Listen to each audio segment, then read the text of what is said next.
माझी ज्या ऑफिसमध्ये नोकरी लागली होती तिथला चौकीदार कायमच उदास असायचा.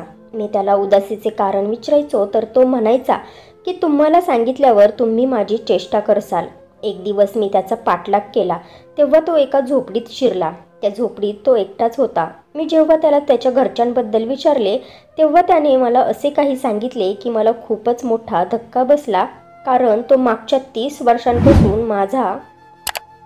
माझी जेव्हापासून नोकरी या ऑफिसमध्ये लागली होती मी तिथल्या चौकीदाराला बघत होतो, कारण मी आजपर्यंत शामरावांना हसताना पाहिलेच नव्हते. हो, त्या चौकीदाराचे नाव शामराव होते. ऑफिसमध्ये सर्वजण त्यांना शिपाई बाबा असे म्हणत होते. त्यांचे वय 60 ते 70 वर्ष या दरम्यान असेल. खूपच अशक्त होते. पांढरी दाढी, पांढरे केस इतकेच नाही तर भुवया सुद्धा पांढऱ्या झाल्या होत्या. हातात एक रुद्राक्षाची माळ असायची आणि मोकळा वेळ भेटला की ती माळ ते जपत असे. ऑफिसचे चौकीदार होते, परंतु काही कामं सांगितले जायचे तर ते लगेच करत होते. कोणासमोरच कसलीच फालतू गप्पा गोष्टी करत नव्हते. फक्त हा ठीक आहे असे बोलून हातात असणाऱ्या माळेचा जप करायला लागायचे.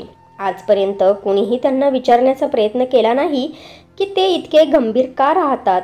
आधी तर मला त्यांना बघून असे वाटले होते की कदाचित ते खूपच रागीट आणि कडक स्वभावाचे मनुष्य असतील, परंतु जसा मला त्यांचा स्वभाव कळू लागला तेव्हा माझा उत्साह त्यांना जाणून घेण्यासाठी आणखीनच वाढू लागला.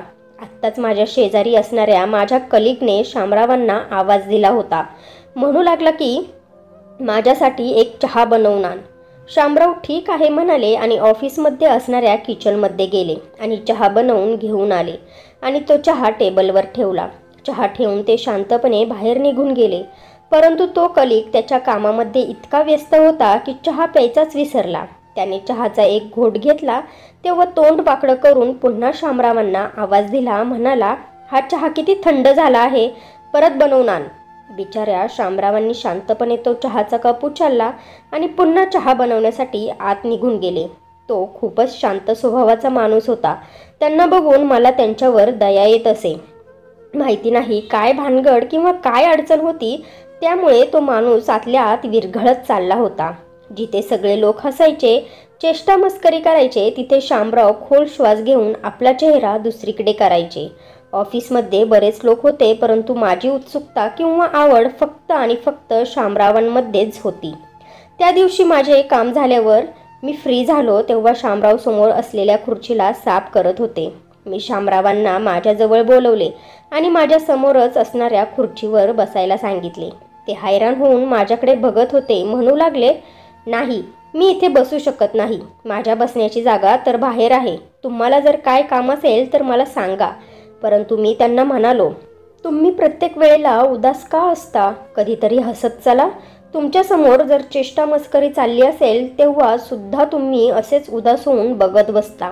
प्रत्येकाच्या जीवनात तर अडीअडचणी असतातच की, पण याचा अर्थ तो नाही की आपण हसायचं सोडून देतो. माझ्या या बोलण्यावर शामरावांनी एक खोल श्वास घेतला आणि मग चेहऱ्यावर थोडेसे फिके हास्य आणून म्हणाले, बाळा, हसायचे खेळायचे दिवस तर तुमचे आहेत. आम्ही लोक तर आमचे आयुष्य जगलो आहे. शामरावांचे हे बोलणे ऐकून मी म्हणालो, मग याचा अर्थ असा नाही की जर माणसाचे वय झाले की त्यांनी हसायचे सोडून द्यावे आणि तुमच्यासारखं गंभीर होऊन जगावे. थोडंसं हसत जा, लोकांसोबत गप्पा गोष्टी करत जा, मग तुमचा दिवस बघा आनंदात जाईल. शामराव ठीक आहे बोलून तिथून निघून गेले, परंतु मला तर वाटत होते की जसे काय त्यांना मला काहीतरी सांगायचे असेल, पण ते सांगू शकत नव्हते. मी खूप वेळा त्यांना विचारण्याचा प्रयत्न केला की शेवटी तुम्हाला असे कोणते टेन्शन आहे की ज्यामुळे तुम्हाला त्याने एवढे गंभीर केले आहे? काही घरगुती टेन्शन आहे का किंवा पैशांची तंगी आहे का? मला शक्य असेल तेवढी मी तुम्हाला मदत करेल, तुम्ही मला सांगा तर खरं. परंतु शामराव धन्यवाद बोलून म्हणायचे, बाळा, तुम्ही माझ्या टेन्शन अडचणी जाणून घेऊन काय करणार? इतक्या चांगल्या पोस्टवर आहात, चांगलं खाता कमवता, तर मग आपल्या जीवनात खुश राहा ना. मला माझ्या अवस्थेवर सोडा, मी असाच ठीक आहे.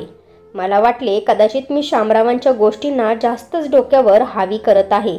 मला शामरावांसोबत या गोष्टीवरून वादविवाद करायला नव्हता पाहिजे, परंतु तरीही काहीतरी नक्कीच असे होते की जे मला अस्वस्थ करत होते. माझे मन मला पुन्हा पुन्हा सांगायचे की मी शामरावांना त्यांच्या आयुष्याबद्दल प्रश्न विचारू. की काय अडचण आहे ज्यामुळे ते एवढे उदास आहे, म्हणजे मी त्यांना मदत करू शकू. त्या दिवशी जेव्हा ऑफिसमधून सुट्टी झाली तेव्हा शामराव सुद्धा सुट्टी झाल्यानंतर आपल्या घराकडे निघाले. मी त्यांना जाताना पाहिल्यावर मी सुद्धा त्यांच्या मागे मागे जायला लागलो. माहिती आहे की त्यांचा पाठलाग करणे हे चुकीचे आहे, परंतु माझ्या मनात खोट नव्हती. माझा मनसुबा चांगला होता. मला पाहायचे होते की ते कुठे राहतात, काय करतात, त्यांच्या घराचे वातावरण कसे आहे. तिथे जाऊन शेवटी माहिती पडेल की शामरावांना नक्की अडचण काय आहे, नक्की काय भानगड आहे. त्यांनी पूर्ण प्रवास पायीच केला होता. मी तर हैराण झालो होतो की थोडासा चालल्यामुळे माझा श्वास फुलू लागला होता, परंतु शामराव तर मोठी मोठी पावलं टाकत पुढे चालले होते. आसपास नजर फिरवायचे आणि थोड्या थोड्या वेळानंतर राम राम म्हणायचे आणि पुढे चालत राहायचे. अगोदर पक्की गर्दी, रस्ते आणि गोंधळ होता. हळूहळू ते जिथे जाऊ लागले तिथे गर्दी कमी होत गेली आणि मग एक छोटेसे गाव सुरू झाले जिथे गरीब लोक राहत होते. याच गावात शामराव एका बाजूला गल्लीत शिरले.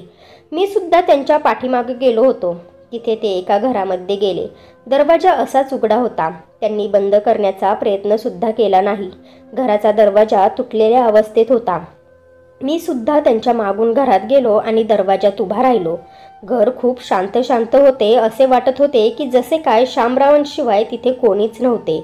शामरावांनी एक नजर घरावर फिरवली आणि मग अंगणात ठेवलेल्या मटक्याजवळ गेले आणि तिथे असणारा ग्लास उचलला आणि आपल्या तोंडाला लावला.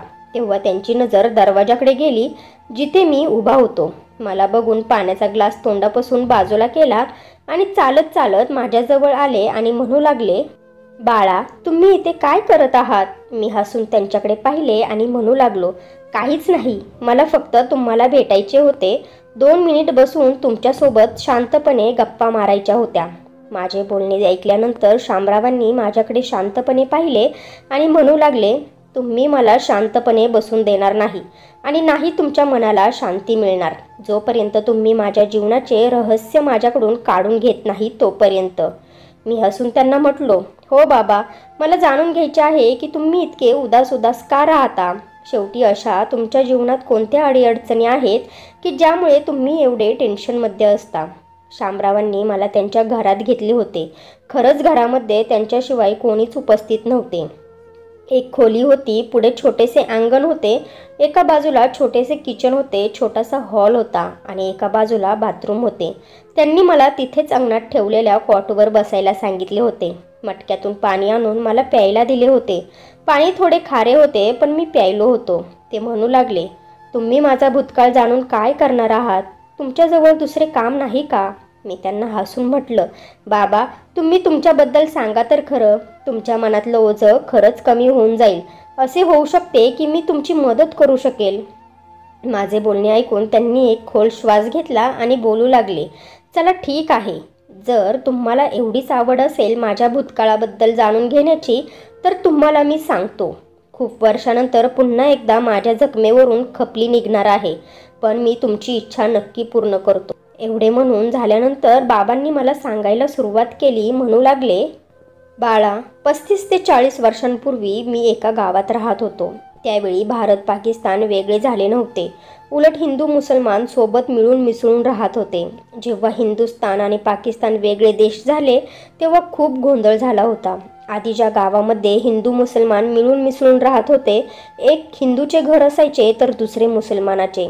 सगळ्यांचे संबंध बहीण भावांसारखे होते आणि तिथेच या सगळ्यांचे आपापसात नातं खराब होऊ लागले. हिंदू मुसलमान एकमेकांचे जानी दुश्मन होऊ लागले.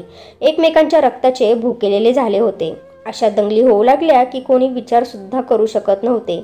ज्या दिवशी मुसलमानांना आपले सामान बांधून आपले घरदार सोडून पाकिस्तानमध्ये जायचे होते त्याच दिवशी खूप मोठी दंगल चालू झाली होती. सगळीकडे रक्त सांडलेले होते. कितीतरी लोकांचे रोडवरच अमानुषपणे खून केले गेले होते. आम्ही ज्या गावात राहत होतो आम्हाला वाटत होते की इथले लोक आम्हाला खूप प्रेमाने शांतीने राहून देतील, परंतु असे झाले नाही. उलट या गावात भांडणं अजूनच होऊ लागली. काठ्या, चाकू, सुरी ज्याला जे मिळेल ते उचलून फिरू लागले. म्हणजे लोकांना जास्तीत जास्त नुकसान करू शकेल किंवा त्यांचा खून करू शकेल किंवा त्यांचे सामान चोरू शकेल, त्यांच्या मुलांना सुद्धा मारू शकेल. माझे लग्न झाले होते. माझ्या घरात माझी बायको आणि मला एकच मुलगा होता. दोघेही मला माझ्या जीवापेक्षा जास्त महत्त्वाचे होते. माझे त्यांच्यावर खूप प्रेम होते. मी तर त्यावेळेस माझ्या पसंतीने लग्न केले होते, म्हणजे माझे लव्ह मॅरेज होते. तुम्हाला नाही माहिती की त्यावेळी ही जात पात आणि गरिबी श्रीमंती किती पाहिली जात होती. मी एक शेतकऱ्याचा मुलगा होतो आणि माझी बायको गावच्या पाटलाची मुलगी होती. त्यांच्या शेतावर मी काम करत असायचो. खूप कठीण परिस्थितीतून जाऊन मी माझ्या राधासोबत लग्न केले होते. लोकांचा मार खाल्ला होता, पण लग्न तिच्याशीच केले होते. मागे हटलो नव्हतो. मला वाटले होते की राधा आणि मी कायमच आता आनंदात राहू. मग देवाने आम्हाला एक मुलगा दिला, ज्यावर आम्हा दोघांचे आमच्या जीवापेक्षा जास्त प्रेम होते. एक दिवस जेव्हा आम्ही आमच्या हिंदू साथींसोबत ते गाव सोडून जायला लागलो, तेव्हा रस्त्यातच त्या लोकांनी आमच्यावर हमला केला. ते लोक आमच्यावर काठ्या चाकू घेऊन सुरू झाले. आमच्याकडून सामान लुटले गेले. मी माझ्या मुलाला छातीशी कवटाळून ठेवले होते. त्यावेळी त्याचे वय 7 वर्ष होते. माझी पत्नीसुद्धा माझ्यासोबतच होती. परंतु महिलांमध्ये अचानक एवढा दंगा गोंधळ झाला की त्या लोकांनी माझ्या पत्नीला मारून टाकले. पत्नीला मरताना पाहून मला तर वाटले की माझे जगच संपले. मला माझ्या पत्नीला तिथून उचलून घेऊन जायचे होते, पण तेव्हाच त्या लोकांनी तिथे आग लावली. माझी पत्नी माझ्यासमोर जळू लागली होती. तिचा थोडासा श्वास बाकी होता. तेव्हा ती इशाऱ्याने फक्त हे बोलत होती की आपल्या मुलाला तुम्ही इथून घेऊन पळून जावा. माझे साथी मला तिथून पकडून दूर घेऊन जायला लागले आणि मी रडायला लागलो. माझ्या मुलाला छातीशी लावून मी तिथून पळून गेलो होतो. आम्ही लोक एका सुनसान जागी लपून बसलो होतो, कारण जशी संधी मिळेल तसे आम्ही पळून जाऊ शकेल. मी अगदी लहान मुलांसारखा रडत होतो. माझा मुलगा आपल्या आईची आठवण काढून मोठ्याने ओरडत रडत होता. मग आम्हाला कळाले की आता वातावरण म्हणजे भांडणं शांत झाली आहेत. आम्ही पुन्हा आमच्या घरी आलो होतो. वाचलेले सामान उचलले, गरजेच्या वस्तू घेतल्या, परंतु हा सुद्धा त्या लोकांचा धोकाच होता. त्या लोकांना आम्हाला धोका देऊन परत बोलावून आम्हाला मारून टाकायचे होते. त्या लोकांनी शेवटी दरवाजा खिडक्या तोडायला सुरुवात केली. माझ्या घरात माझे काही हिंदू साथी आणि शेजारचे होते. प्रत्येकजण आपला जीव वाचवून पळू लागले होते आणि याच गोंधळात माझा मुलगा माझ्या हातून निसटला. मी माझ्या मुलाला शोधण्याचा खूप प्रयत्न केला, परंतु तो मला कुठेच भेटला नाही. लोक म्हणत होते की तुमच्या मुलाला त्या लोकांनी मारून टाकले असेल किंवा बंदी बनवले असेल. असे सुद्धा होऊ शकते की त्याचा खून केला असेल. पण मी ओरडून म्हणत होतो, नाही, मला माझ्या मुलाला इथून माझ्यासोबत घेऊन जायचे आहे. परंतु माझे साथी म्हणू लागले, जर तो जिवंतच नसेल तर मग तू काय करशील? ते लोक तुला सुद्धा मारून टाकतील. माझे साथी जबरदस्ती मला तिथून त्यांच्यासोबत घेऊन गेले आणि अशा प्रकारे आम्ही लपून छपून या गावात आलो. जर माझा मुलगा माझ्यासमोरच गेला असता तर मला विश्वास बसला असता की माझा मुलगा देवाघरी गेला, पण तो गायब झाला होता. आणि हाच अस्वस्थपणा मला खात आहे की मी त्यावेळेस तिथे थांबलो असतो तर माझ्या मुलाला इकडे घेऊन आलो असतो. माझ्या मुलाच्या आठवणीत मी दिवसेंदिवस झुरत आहे हो. फक्त हीच प्रार्थना करतो की जर माझा मुलगा जिवंत आहे तर तो जिथे असेल तिथे ठीक असेल. बस कसाही कोणता तरी चमत्कार होऊ दे आणि तो मला भेटू दे. जर त्यावेळी तो आमच्या जीवनात नसता तर मी बायकोसोबतच तिथेच मरून गेलो असतो. पण हे मन म्हणतंय अजूनही तो कधीतरी या म्हाताऱ्या बापाला भेटेल आणि त्यामुळेच मी त्याची वाट बघत जगतोय.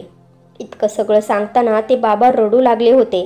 त्यांच्या डोळ्यातून अश्रू आज सुद्धा तसेच वाहत होते, जसे काय त्यांच्या डोळ्यासमोर त्यांच्या पत्नीला जाळले जात आहे, जसे काय त्यांच्या नजरेसमोर त्यांचा मुलगा त्यांच्या हातून सुटला आहे.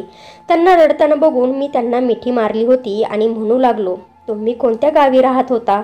तिथल्या ठिकाणाचे नाव काय होते जिथे तुमचं घर होते? ते बाबा म्हणू लागले की गावाचे नाव रामपूर होते. तिथल्या राजवाडा गल्लीत राहत होतो आणि घर नंबर 7 होते.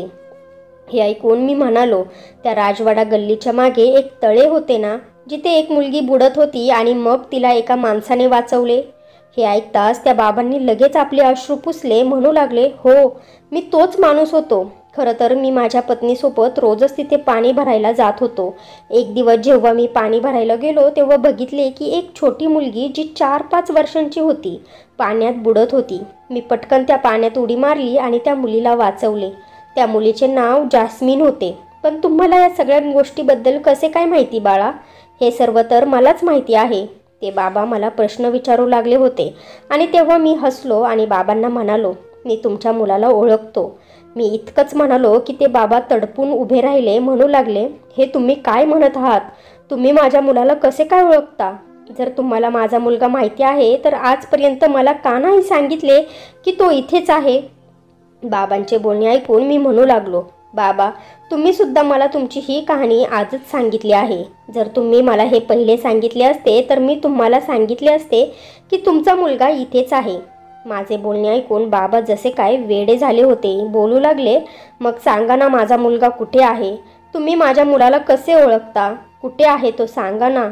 मी शामराव बाबांना म्हणालो, माझ्याजवळ तुमच्या मुलाचा फोटो आहे. तुम्ही तो फोटो बघा आणि सांगा की तो तुमचाच मुलगा आहे का? हे ऐकून त्या बाबांना खूपच आनंद झाला होता. त्यांचे हृदय खूपच जोरजोरात धडधड करत होते.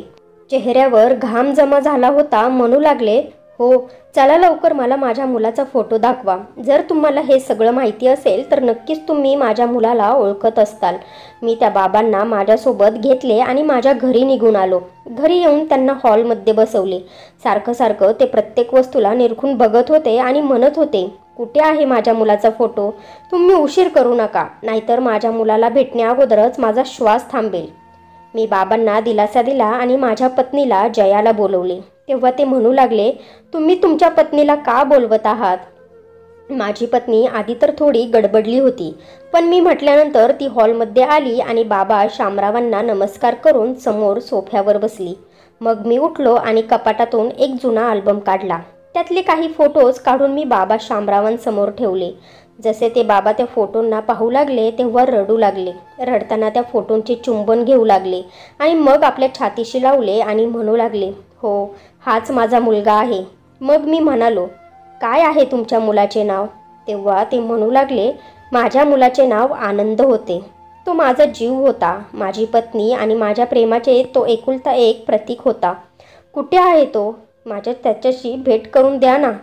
शामरावांना तर खूप उत्सुकता लागली होती, पण पुढच्या क्षणी मी त्यांना म्हटले, तुम्ही हिला ओळखता का? त्यांनी एक नजर माझ्या पत्नीवर टाकली. म्हणू लागले, मी तर यांना पहिल्यांदाच पाहिले आहे, मग त्यांना मी कसं काय ओळखू शकेल? मी बाबांना म्हणालो, जरा निरखून बघा, ही कोण आहे? ही तीच मुलगी आहे जिला तुम्ही 35 वर्षांपूर्वी तळ्यात बुडताना वाचवले होते. ही जास्मिन आहे. माझे हे बोलणे ऐकून बाबांच्या चेहऱ्यावरचा रंगच उडाला होता. ते हैराण होऊन तिला बघू लागले होते. माझी पत्नी सुद्धा तिथे बसून त्यांना आश्चर्याने बघत होती.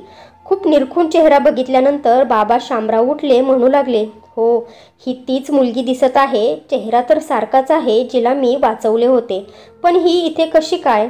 मी उठून बाबांच्या पायाजवळ जाऊन बसलो. पुढच्या क्षणी त्यांचा हात माझ्या हातात घेतला. म्हणू लागलो, मला ओळखलं बाबा, मी कोण आहे? बाबा निरखून मला बघू लागले. माझे डोळे, माझ्या चेहऱ्याची ठेवण, माझे हात, त्यांच्या हृदयाचे ठोके अजूनच वाढू लागले होते. म्हणू लागले, तुम्हाला देवाची शपथ आहे, खरं खरं सांगा, तुम्ही कोण आहात? आता माझे हृदय बाहेर येईल. मी रडता रडता त्यांना मिठी मारली आणि म्हणू लागलो, बाबा, मी तुमचा आनंद आहे. तुमचा मुलगा आनंद आहे, जो 35 वर्षांपूर्वी तुमच्यापासून लांब झाला होता. माझे हे शब्द ऐकताच बाबा जसे काय शॉक झाले होते. म्हणू लागले, तू माझा मुलगा आहेस? ते मला आपल्या अश्रूंनी भरलेल्या डोळ्यांनी बघू लागले आणि मग मला आपल्या छातीशी लावून जोरजोरात रडू लागले. आधी त्यांचे अश्रू माझ्या आठवणीत वाहत होते. 35 वर्ष माझा बाप माझ्या आठवणीत रडत असायचा, परंतु आज जे अश्रू त्यांच्या डोळ्यातून आले होते ते आनंदाचे अश्रू होते. रडून रडून मला चुंबन देऊ लागले. म्हणू लागले, मला माझ्या प्रतीक्षेचे फळ मिळाले. माझी वाट पाहण्याची वेळ संपली, पण तू इथपर्यंत कसा काय पोहोचला?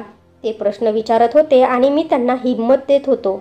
आणि मग त्यांना सांगू लागलो की आई गेल्यानंतर आपण जेव्हा त्या दंगलीच्या वेळेस घरात शिरलो तेव्हा काही वेळाने त्या माणसांनी आपल्यावर हमला केला होता. दरवाजा तोडून ते आतमध्ये आले होते आणि तेव्हा मी खूप घाबरलो होतो. मला दुसरे काहीच सुचले नाही, त्यामुळे मी घराच्या खिडकीतून दुसऱ्या माणसांसोबत उडी मारली. जसा मी बाहेर पडलो तेव्हा समोरच असलेल्या घरात जास्मिनचे वडील अबू सलीम साहेबांनी मला बघितले होते. तुम्ही त्यांच्या मुलीचे, जास्मिनचे प्राण वाचवले होते, त्यामुळे त्यांच्या मनात तुमच्यासाठी सहानुभूती होती. तेव्हा मला असे पळताना पाहिले तेव्हा लगेच माझा हात पकडला आणि आपल्या घरात नेले. सगळं वातावरण जेव्हा शांत झाले होते तेव्हा तुम्ही लोक गेले होते. जास्मिनच्या पप्पांनी तुम्हाला खूप शोधले, परंतु कदाचित नशिबाने आपल्या दोघा बाप लेकाला वेगळे केले होते. जोपर्यंत सगळं शांत होत नाही तोपर्यंत जास्मिनच्या वडिलांनी सांगितले की ते मला त्यांच्या घरातच ठेवतील. माझा अवतार त्यांनी बदलून टाकला होता. मला मुस्लिमसारखे करून टाकले होते. त्यांनी मला त्यांच्या कुटुंबासोबत पाकिस्तानात नेले आणि मी तिथेच राहून पुढचे शिक्षणही घेतले. माझे नाव त्यांनी अब्दुल ठेवले होते. आपल्या मुलीसोबत जास्मिनसोबत त्यांनी माझे लग्न केले होते. मी लग्न मात्र आपल्या हिंदू धर्माप्रमाणे केले होते. आणि मग जसे सर्व काही ठीक झाले तेव्हा जास्मिनच्या वडिलांनी आम्हा दोघांना हिंदुस्थानमध्ये पाठवले. मला थोडासा त्रास झाला, परंतु जास्मिनच्या पप्पांची थोडीफार ओळख होती, त्यामुळे त्यांनी आपले सोर्स वापरून आम्हा दोघांना हिंदुस्थानात पाठवले. इथे आल्यानंतर हिंदुस्थानात खूप साऱ्या ठिकाणी तुम्हाला आम्ही शोधले, तुमच्याबद्दल सांगितले, पण कोणीच तुम्हाला ओळखत नव्हते. हिंदुस्थानमध्ये आम्ही जिथे जिथे गेलो आम्ही तुमचेच नाव घेतले होते. आणि मग इथे या शहरात येऊन मी या ऑफिसमध्ये नोकरी करू लागलो. तुमचे नाव शामराव होते हे माहिती होते, पण पूर्ण नाव नव्हते माहिती. ऑफिसमध्ये तुम्हाला शिपाई बाबा म्हणायचे, त्यामुळे मी तुमचं नाव जाणून घेण्याचा प्रयत्नच केला नाही. तुम्ही तर इतके अशक्त झाले होते की तुम्हाला ओळखूच शकलो नाही. तुमच्या पांढऱ्या धाडीने तुम्हाला मथारं केलं होतं. पण जेव्हा तुम्हाला मी पाहायचो माझ्या मनात एक चिंगारी उठायची. असे वाटायचे की माझे तुमच्याशी काही ना काही नातं नक्कीच आहे. त्यामुळेच मी तुमच्या घरी पोहोचलो. माझ्या बाबांनी हे सगळं माझ्या तोंडून जेव्हा सत्य ऐकलं तेव्हा ते रडू लागले. मला आणि जयाला मिठी मारली.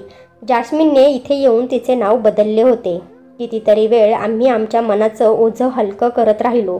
मग मी बाबांना अजून एक आनंदाची बातमी सांगितली. म्हणालो, बाबा तुम्हाला 2 छान नातवंड आहेत, आदित्य आणि आदिती. ट्युशनला म्हणजे क्लासला गेले आहेत, येतील आता. हे ऐकून तर बाबांच्या आनंदाला पारावरच उरला नाही. बाबांना खूप खूप आनंद झाला होता. बाबांना मी नोकरी सोडायला सांगितली होती. त्यांना घरी ठेवून मी त्यांची खूप सेवा करू लागलो. हो, पण आमच्या जीवनात एक कमी आजसुद्धा होती. ती कमी माझ्या आईची होती.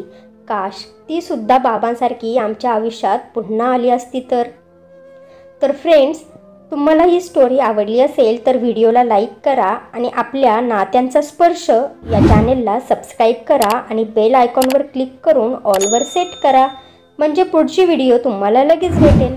धन्यवाद.